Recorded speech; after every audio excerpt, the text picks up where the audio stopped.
Mtazamaji wa mlimani.com, bado tunaendelea na kipindi chetu. Kama unavyojua kipindi huchukua saa nzima, na umetoka kumsikiliza Theodore akitoka kule mtaani akizungumza na watu kuhusiana na lile ambalo tulikuwa tumeliweka mezani kwa siku hii ya leo. Na kama tulivyokuambia hapo awali, siku hii ya leo tutakuwa tukizungumza pia kuhusiana na masuala ya muziki, industry nzima ya muziki, na hasa katika mitandao ya kijamii. Jinsi gani basi wasanii wanaweza kutumia mitandao ya kijamii katika kupush kazi zao, kufanya kazi zao zijulikane, na si tu hapa. Kama tunavyojua mitandao ya kijamii inakwenda mbali. Kwa hiyo ni jinsi gani ambavyo wanafanya jitihada wanazozifanya katika mitandao ya kijamii ili basi muziki wao uweze kwenda mbali, watu kutoka mataifa mbalimbali waweze kujua muziki wao, na hasa wanamuziki kutoka Tanzania. Nilikwambia tutakuwa naye hapa Vanessa Mdee, V-Money maarufu. Watu nikisema hivyo watakuwa wengi wamemtambua. V-Money, karibu sana. Hi, thank you. Mambo. Poa vipi? Mzima kabisa. Kabisa. Yeah. Karibu sana katika mlimani.com. Thank you. Nashukuru sana. Thank you for your time. Okay. Kwa kuanzia tu tuanze kuzungumzia kuhusiana na ile. Mimi kwa upande wangu, pengine na mtazamaji anayetutazama sasa hivi, nilianza kufahamu wakati MTV alikuwa akitafuta mtangazaji. Nilianza kufahamu pale uliingia katika mchuano ule ukaweza kushinda. Lakini sasa hivi tunakuona kwenye muziki. Ipi ilikuwa mapenzi yako sana, wewe alikuwa upande gani? Nadhani nilikuwa na mapenzi ya muziki tangia zamani, lakini sikuwa naelewa jinsi ya kutumbukia katika industry. Na nilipopata opportunity ya kufanya utangazaji, pia nilikuwa na mapenzi na utangazaji. So nikachukua hiyo opportunity kufanya hicho kitu. Na ikatokea bahati nzuri nikashinda. So ilikuwa mwanzo wa mafunzo makubwa ambayo yamenileta mpaka hapa kwa mwanamuziki ambao unaniona leo. Kwa hiyo channel ya MTV imesaidia sana wewe kuwa hapa katika muziki wako. Yeah, nimejifunza mambo mengi kupitia kufanya interviews kuwa katika jamii na wasanii mbalimbali wa Tanzania, wa Afrika, wa duniani. So muda mwingi nilikuwa na wa observe na najaribu kuelewa wale ambao wana mafanikio wamefanya nini tofauti na wale ambao wapo leo kesho wapo. So ilikuwa mara kwa mara nilikuwa na wasoma tu. Yeah. Kwa ulikuwa unasoma mchezo ujue? Yeah, nasoma mchezo, naangalia. Na sometimes nilikuwa nikifanya interviews na wasanii wengine, I'm like, huendi bye. You know, but I didn't want to be mean. So nilikuwa nawacheki tu. But yeah, it was a good learning experience. Okay. Mpenzi mtazamaji, juzi tulikopo na Diamond ambaye aliojua na Charles na Juliet, na alisema yeye hakuweza kutumia mtandao wa Vivo kutokana na sababu tofauti. Lakini Vanessa anatumia Vivo. Vanessa, unaweza kutueleza ni kwa jinsi gani ulijoin Vivo and what is Vivo? Vivo ni kama nadhani kila mtu anafahamu mtandao wa Twitter. Yeah. Twitter, zile account ambazo ziko verified zinakuwa na kitik cha blue pembeni. Yeah. So Vivo ni kama YouTube lakini verified channels, kwa sababu sometimes unaweza ukawa na content au video au chochote kile ambacho unaweka kwenye YouTube, lakini kuna watu wengi wanakuwa wanakiiba, wanaweka kwenye channels zao mbalimbali. So hiyo ni kuverify kwamba hii ni channel ya Vanessa na hizi kitu chochote ambacho utaona kwenye channel hii ni certified ya Vanessa. Pia chochote kile ambacho utakachoweka kwenye Vivo inakuwa monetized. So unatengeneza pesa kwa jinsi namna watu wanavyotizama au umbali wa watu wanapofikia, the reach of the link or the content. So jinsi namna nyingine ya kutengeneza pesa kupitia social media. So you mean in Vivo you get paid au sisi tunaangalia ndo we get paid? Like, mimi ndo nalipwa. Wewe ndo unalipwa. Popote pale mtu atakapoangalia page yangu au hiyo chochote kile na hiyo link ambayo imeunganishwa, kwa mfano juzi nimeweka video yangu mpya ya Nobody But You, Nobody But Me, Nobody But Me kwenye Vivo, and kila hit ina generate money kwangu mimi. Kwa hiyo the more watches, the more money I get. Wow. Yeah. And that thing is internationally. Ndio, international. Okay. What criteria do they use kukuingiza wewe mwanamuziki? Okay, the criteria ambao wanatumia ni wanatizama space yako kwenye social media, kwenye the internet. Kwa mfano kama ulishaikuwa na YouTube channel. Mimi nilikuwa na YouTube channel kabla ambayo ilikuwa haiko certified na bado niko nayo. Kwa hiyo kuna vitu vingine ambavyo naweka kwenye hiyo channel ambayo na upload peke yangu. Utofauti na YouTube channel ya kawaida na hiyo ya Vivo ni kwamba kuna mtu anaimonitor hiyo ya Vivo. Kuna kampuni ambayo anaimonitor. Mimi mwenyewe sina direct access na kuweka vitu kwenye hiyo account. Lakini wao wananisaidia kuweka kile ambacho nataka kuanza kutengeneza hela you know, the one that I want to get monetized. Alafu hiyo channel ya kawaida ndo naweka videos za kawaida ambazo ndio pengine ningeweza kutengeneza pesa, but zina umuhimu wa kufikia mashabiki haraka na kwa uwepesi zaidi. Okay, so how did you join it? I joined it nilikuwa approached na mkataba na kampuni moja inaitwa Africori, ambayo ni kampuni ya kimataifa pia. It's a distribution platform. Wana deal na kuweka muziki yetu katika channels mbalimbali zikiwepo iTunes, Deezer, Spotify, channels mbalimbali za dunia ambazo watu wanaweza kustream muziki wako. So one of the packages ni Vivo. So when I had a new video, I said, can we get on Vivo? Like, of course, wakatengeneza account kwa sababu nilikuwa na relationship yao kupitia iTunes na Deezer na Spotify. So why not tuweke na hiyo pia. Mtazamaji wa mlimani.com, tuko na Vimane Vanessa Mdee tukizungumza naye kuhusiana na masuala ya muziki ambao anaufanya yeye, lakini pia mitandao ya kijamii na mchango gani katika muziki wake. Na kama umekuwa shahidi, unaweza kuwa shahidi mtazamaji, Vimane ni mwanamke ambaye ameingia kwenye muziki si muda mrefu sana, lakini amekuwa akifanya vizuri sana, na hata baadhi ya makampuni mbalimbali nje ya nchi kumtambua na kumfanya balozi katika moja ya bidhaa au kazi zao ambazo amekuwa akizifanya. Vimane, tuambie kwa nini mafanikio yamekuwa haraka sana kwako tofauti na watu wengine? I think watu wanadhani yamekuwa haraka kwa sababu wanayaona hapa mwishoni, lakini ni kitu ambacho nimekuwa nikifanya kwa muda mrefu sana. Kama nilivyokuambia, nimeanza utangazaji mwaka 2007.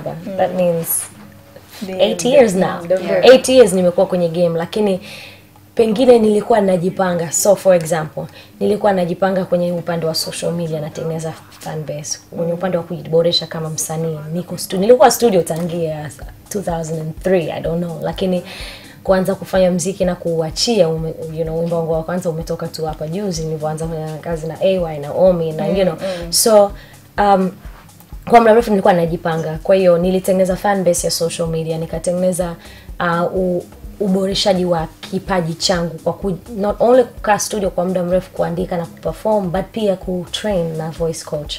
Nikawa najenga network ya watu wa radio, watu wa television na washikaji kwenye industry. Ambao sasa nilikuwa tayari kuanza kufanya muziki, nilikuwa tayari na fan base ya social media, tayari nilikuwa na ubora wa kwenye talent yenyewe na pamoja na network. So ukizitumia hivyo vitu vitatu, obviously yani ni umejipanga ipasavyo, na nadhani mtu yote akiwa ananisikiliza na anajipanga hivyo ataona uwepesi wa kufanikiwa au kujulikana zaidi kwa uwepesi zaidi, Umezungumzia social network na explanations zako hapo kuhusiana na hilo. Na unafikiri sasa wasanii wetu wa Tanzania pengine wanakosea wapi katika kuitumia mitandao hii kuwafikisha pale ambapo wanatakiwa kufika? I think wanasahau kwamba internet ni kitu ambacho popote duniani. Yani ukizidi kuwekeza unazidi kufahamika, unazidi kujulikana, unazidi kuwa na uwepo katika mtandao wa World Wide Web, www. So popote pale mtu atakapokuwepo duniani akitype jina lako au jina la wimbo wako anakupata. So mimi kwa sababu nakifahamu na kutambua hicho kitu, chochote kile ambacho nitakachofanya ambacho nataka watu wafahamu kitakuwa kwenye social media, kitakuwa on the internet. Na chochote kile ambacho sitaki watu wafahamu hakitakuwa kwenye social media, hakitakuwa kwenye the internet. Nadhani tunasahau kwa sababu watumiaji wengi wa mitandao ya kijamii ni watu ambao hawana umaarufu. Kwa hiyo wao wako uhuru kufanya chochote kile wanachotaka, lakini kama msanii ile ni nguvu ya kipekee. Social media unatakiwa utumie kwa kujipush na kujibrand. So that's what I'm aware of. Na nadhani sio wasanii wengi wamefahamu, lakini wanasanuka na wanazidi kujielewa katika utumiaji wa social media. So every day naona mambo yao yakibadilika na ninafurahi kuona hivi. Au unaona kwamba wanaweka sana mambo yao ya kimaisha, yani zamani, lakini naona sasa hivi watu wanaanza kujielewa zaidi, mambo ya muziki zaidi na kujipromote na nini. Na pengine ndani ya miaka 3 au hata 3 ni mingi, miwili, watu wote watakuwa Vivo, watu wote watakuwa na accounts za Instagram na Twitter ambazo zinaeleweka, ziko verified. So we're getting there. Yani Tanzania iko bora zaidi ya nchi nyingi sana Afrika, by the way, kwenye social media. Very far. So, yeah, that was my next question actually. Umefanya kazi nje ya nchi and you've met a lot of people. Wao kama wako nje ya nchi, watu wa nje ya nchi wanatumeje mitandao ya kijamii kujipromote kama wasanii? Wanajaribu, nadhani wasanii wanafahamu jinsi ya kutumia hiyo mitandao, lakini the consumers mashabiki bado hawajafahamu. Kwa hiyo nasema Watanzania tuna bahati ya kuwa na mashabiki ambao wanajua na wanafahamu kutumia mitandao. Maybe sometimes kutumia vibaya, kwa sababu matusi yanashukaga sana kwenye mitandao ya kijamii, watu wanatumia vibaya, lakini wapo, kuna uwepo wao. Kwa hiyo kusema chochote kile ambacho unataka kusema au kutangaza au kupromote chochote kile ambacho unataka kupromote kama msanii na kwa rahisi zaidi, maana kuna soko la watu ambao wako tayari kupokea na wana simu ambazo zina internet, wanatumia mitandao mbalimbali, Twitter, Facebook, Instagram, you know.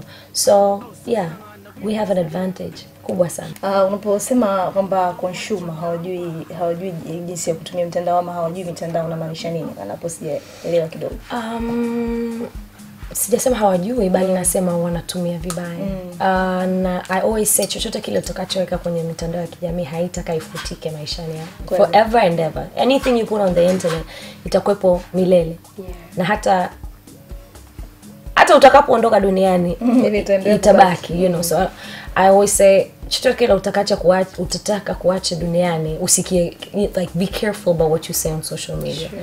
So maybe hapo ndo tunajisahau rather. Other than that, nashukuru wa Tanzania kwa kuwa wamesanuka na social media. Inatusaidia sana hapa hivi leo tunamwona Idris ameshinda Big Brother. Yeah. Ni kutokana na uwepo wa Tanzania katika social media. Diamond alishinda zile tuzo za Channel O, ni uwepo wetu katika social media. You know, it's all these things, na sisi tuna advantage hiyo kupitia mashabiki wetu. So, you know, I thank them for the love. Mtazamaji wa Mlimani.com, mnamsikia Vimani akisema kwamba uwepo wetu katika mitandao ya kijamii umesababisha tumejipatia heshima kubwa. Idris aliweza kushinda Big Brother, lakini pia Diamond Platinum aliweza kushinda au kuwa nominated katika tuzo mbalimbali. Kwa hiyo ni moja ya kama tumepewa heshima kubwa sana wa Tanzania, na pengine muziki wetu umejulikana hata na mbali zaidi katika dunia hii. Tukizungumzia kuhusiana na watu wanatumia mitandao, bila shaka wewe katika mitandao yako hiyo Instagram ama Facebook ama tumeshakutana pia na zile disi za hapa na pale. Mtu anakudisi kiasi kwamba atuseme mtu kumdisi mtu ni tatizo. Sema anatumia maneno gani katika kumdisi mtu. Pengine ukutana na mtu amekuattack namna hiyo, unachoga hatua gani? Nimeacha kusoma comments kwenye social media kwa sababu I'm very sensitive. Na kama mtu ambaye anafanya sanaa, muda wote unatakiwa uwe katika energy fulani hivi, kwenye spirit fulani, kwa sababu it affects everything unafanya. Hivi leo nikianza kusoma yale matusi na shindwa atakuja hapa kuongea na nyie, kwa sababu unaanza kuyawaza, naanza kuyatafakari, naanza hata yanajengeka ndani yangu, pengine yanakuwa na nguvu zaidi ya yale ambayo najua mimi kuwa ukweli. So najua ni kitu ambacho sio vizuri, kwa sababu kuna mashabiki wa ukweli ambao wana show love zaidi, na nguvu yao inatakiwa iwe juu zaidi ya wale ambao wana show hate. But najua kwa wale ambao wana love, na I feel it because I feel their love and I feel the positive energy. Lakini kwa wale wenye hate naepukana nao kwa kutokusoma. Lakini Vanessa, huoni kwamba utakuzisoma na kujua watu ambao pia wanakusupport itakupa nguvu zaidi ya wewe kufanya kazi zaidi? Okay, kusema kweli nikisema sisomi nasema kwamba I'm not going to go and click comments nikazingatia zote. Nikisoma moja mbili and I'm like, oh thank you, I see the love, I feel the love. Yani wale wawili watatu wanne ambao nimesoma wamewakilisha wale ambao wana upendo.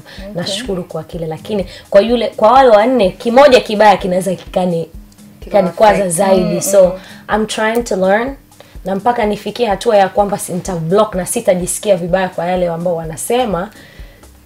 Mpaka nitakapofikia hiyo hatua nitaendelea kuwa chonjo kidogo. Yeah. Okay, then how do you speak of your fans on Instagram? Oh man, they're the best, yeah. Because there are people ambao wametumia your username on Instagram, wanajiita Vimani, wengine Vimani Funny, like a lot of them. They're so cool. Like wote ambao wanatumia jina langu nimewafollow kwa sababu najua wana love ya ukweli.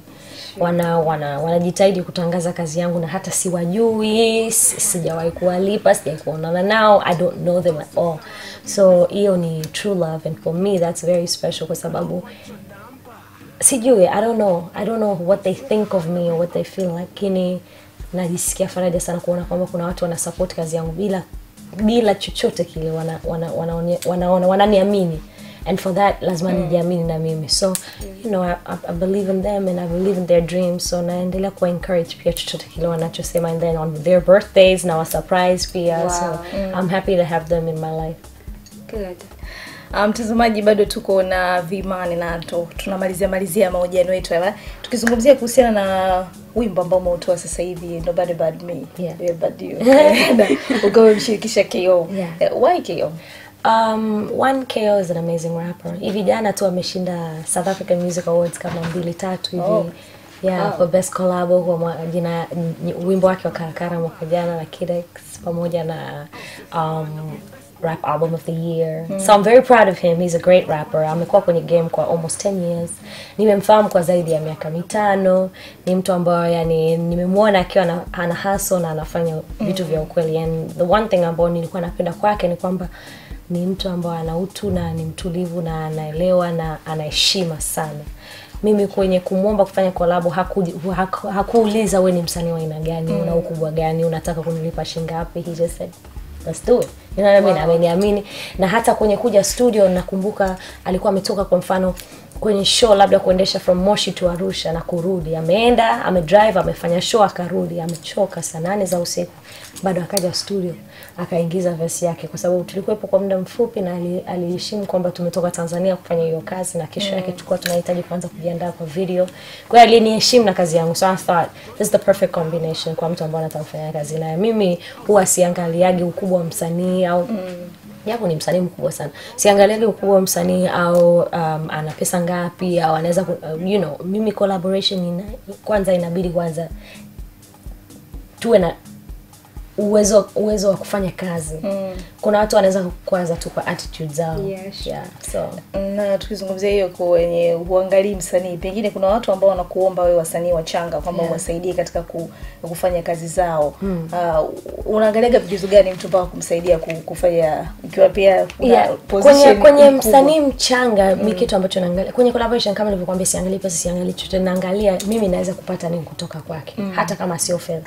Kama ni msanii mchanga lakini sauti yake inanihamasisha sana, nafanya nyimbo naye kwa sababu kuna vitu ambavyo atatoa ndani yangu ambavyo pengine nisingeweza kuvi-unlock. Unaona? Kwa hiyo kuna watu wana vipaji vya hali ya juu. They deserve the support, you know what I mean? So ni vitu kama hivyo. Kama ni msanii ambaye ana uwezo wa kawaida, nampa inspiration kwa jitahidi zaidi ya kazi zaidi. Au afanye hichi na hichi na hichi, naweza kumsaidia kwa advice, lakini sio msanii yoyote tu tunafanya naye kazi, unaona? Yeah. Na hiyo inakuwa katika pande zote mbili, maana tunajua ni mtangazaji pia kwenye radio huko, lazima utakuwa pia unawasupport na kwenye muziki pia ukitaka collaboration. Of course. Okay, like what's your aim ya kufanya music nje? Kwa nini? Why not here in Tanzania? Inakuwa ni kutaka kutangaza Tanzania nje ya nchi au kwa muda mrefu sijafanya muziki nje, lakini nimefanya nyumbani. Huu ni wimbo wangu wa kwanza, ni collaboration nje, na kwa muda mrefu watu wameniuliza why you not doing international collaborations, wewe una link na watu wote. Nilikuwa nataka kwanza kujijenga nyumbani kwanza na watu wanifahamu na kunikubali nyumbani na watu wasikie muziki wa Tanzania kwanza nyumbani, tutoke nje and then tuende nje turudi ndani. You know what I mean? It's that kutangaza muziki wa Tanzania lakini in the right way. Yeah. Ni Vimani Vanessa Mdee anakuambia aliamua kuanzia nyumbani kwanza, ajijenge nyumbani kabla haja kwenda huko nje, na kitu ambacho ni kizuri ndio uzalendo wenyewe. Yeah, exactly. Vimani, tukimalizia, umekuwa South Africa ukifanya katika MTV, lakini pia bila shaka you are aware na kile ambacho kinaendelea sasa hivi South Africa, wenyeji wakiweza kushambulia wageni kwa sababu tu kwamba wanawachukulia fursa zao. Unaizungumziaje hiyo? Ningependa kuwafahamisha Watanzania kwamba sio wanavyodhania, ni sio wa South Africa wote, ni wale ambao wana kisomo na kipato kidogo sana. Pengine wao wanadhania wana haki zaidi ya wale ambao sio wa South Africa kupata kazi au manufaa ambao wanapata wale ambao watu wa nje ambao wanakwenda kufanya biashara ndani ya South Africa.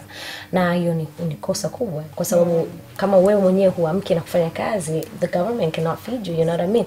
Ajira kila mtu anatafuta mwenyewe. Wale watu ambao wametoka nje na kufanya kazi salama na kufanikiwa wameanza from the bottom to the top au from the bottom to paka walipofikia. So at the end of the day, Watanzania pia tunaweza tukaactive, tukabehave hivyo, unajua? Kwa sababu kuna foreigners wengi sana Tanzania. Ndio. Na sisi tunaweza kubehave hivyo, lakini labda elimu ndo au tunaelewa kidogo zaidi. So, you know, ni jambo la kusikitisha sana, lakini mimi siogopi kufanya vitu kama na kuenda South Africa na kuwaeleza kwamba look, I'm here, I'm not going to take anything from you, bali naongezea kwa ubora wa nchi yenu na kuonyesha kwamba mnyewe mna upendo kwa watu wa nje. Hivi karibuni tarehe 1 Mei naenda kuperform kwenye show inaitwa SABC Live na KO, tuna perform wimbo wetu Nobody But Me for the first time, na lengo letu ni kuonyesha kwamba tunaweza collaborate as a South African Tanzanian, kuwa ideas zinafupi.